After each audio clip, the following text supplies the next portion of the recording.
Vēl aizvakar bija kārtīgs rallijs, bet vakar atkal asinspirts. Pilnīgi jādzer kafiju, lai izdomātu, ko darīt šodien. Indeksi nokrita par vairāk kā 1%, bitcoins nokrita vairāk par 5%. Kas tad īsti notika vakar? Vakar vai aizvakar bija ASV valsts parādzīmju izsole, un tur bija manāma maza interese. Kā rezultātā bondu yieldi pakāpās augstāk, aptuveni 6,8. Kā jau iepriekš minēju, tās rada nopietnu interesi par bondiem, un nauda varētu plūst uz bondiem prom no akcijām. Es paredzu, ka šī yields varētu pakāpties līdz 5, varbūt pat vairāk. Akciju tirgus gaisotni, protams, arī jauc Trumpa fantastiskie izteikumi, kad iespējams varētu arī ar militāru intervenciju paņemt kontroli Panamas kanālā vai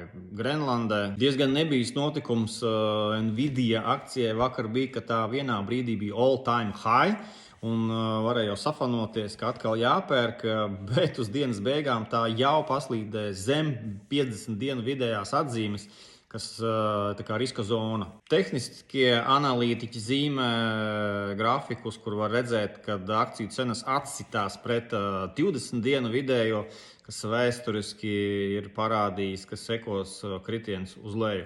Vēl paskatoties grafiku, mēs varam novērot tā saucamo lower highs, kad katrs nākamais paleciens ir zemāks nekā iepriekšējais, kas tā kā nozīmē, ka esam lāču tirgus teritorijā. Manuprāt, viss 25. gads būs tāds nervozs, svārstīgs, tāpēc es ieteiktu var pakāpeniski, teiksim, reizi mēnesī ieguldīt, kas ir ļoti prātīgi ilgtermiņā, bet neiet all in šobrīd, bet pieturēt kapitālu, jo varētu būt zemākas cenas iespējas.